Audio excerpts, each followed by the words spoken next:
Pinakuluan ko po muna to. Kasi para mabilis na siyang maluto.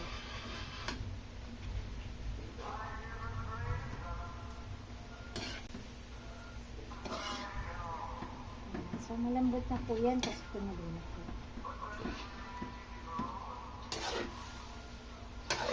Ayan. So, meron po ako dyan mga ginayat na mga gulay. Ayan. So, meron tayong gulay. Ayan. So, ayan. Set aside natin. Then, I'll put cooking oil.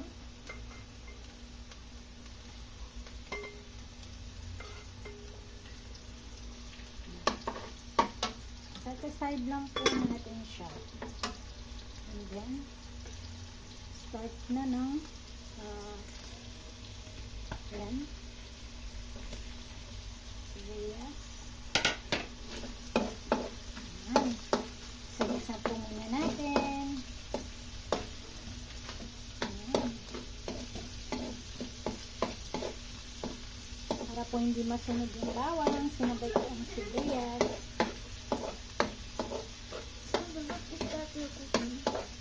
Siyempre, nandito po yung janak-nak ko nag-aabang sa akin. What is that? Brown corn beef. Yes, brown corn beef. Tapos i-mix natin siya.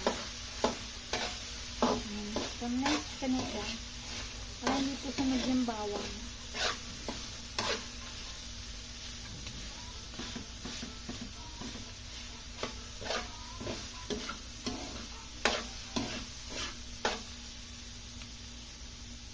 Lagay ko na po itong mixed veggies.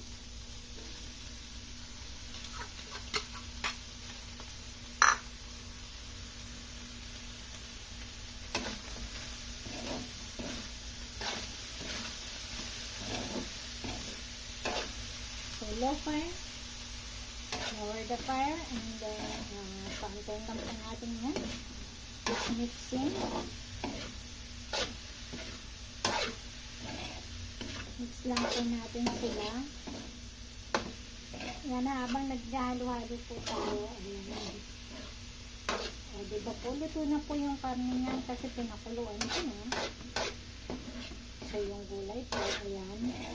Yung gulay is pre-cook na po. Pinakuluan ko na rin kanina. Para mabilis siyang maluto. So, ganun po ginagawa ko. And then, lagay ko na po yung hotdog.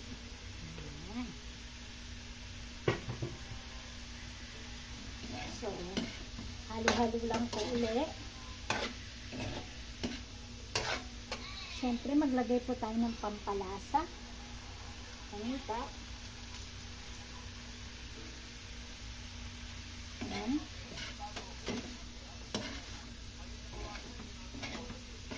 At konting asin. Salt to taste. Konting asin po. Ayan. Konti lang. Tapos halo. Halo lang po ulit.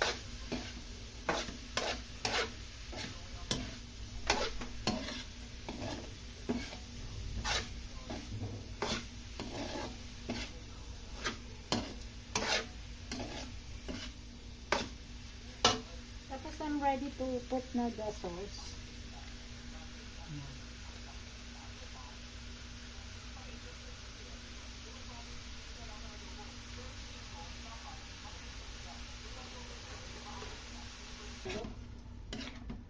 Haluin po natin. Medyo lakasan lang po natin yung fire.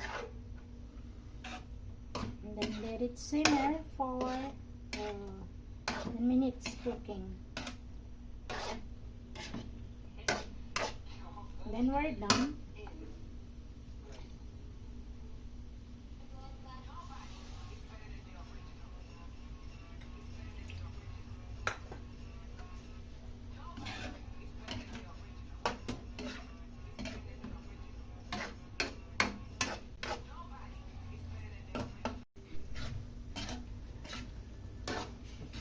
Is done with the brown corn beef. Brown corn beef daw. What? Bakit? So, tatatakpan na po natin. Pakukuluan lang po natin siya ng mga simmer for 5 to 10 minutes. Okay, 5 minutes okay na po kasi pinakulan ko na yung karne.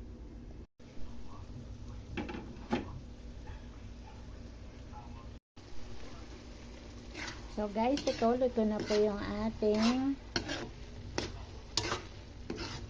menudo. Yan. So, yummy. Patay ko na po yung apoy dahil luto na siya. Okay. And we're done.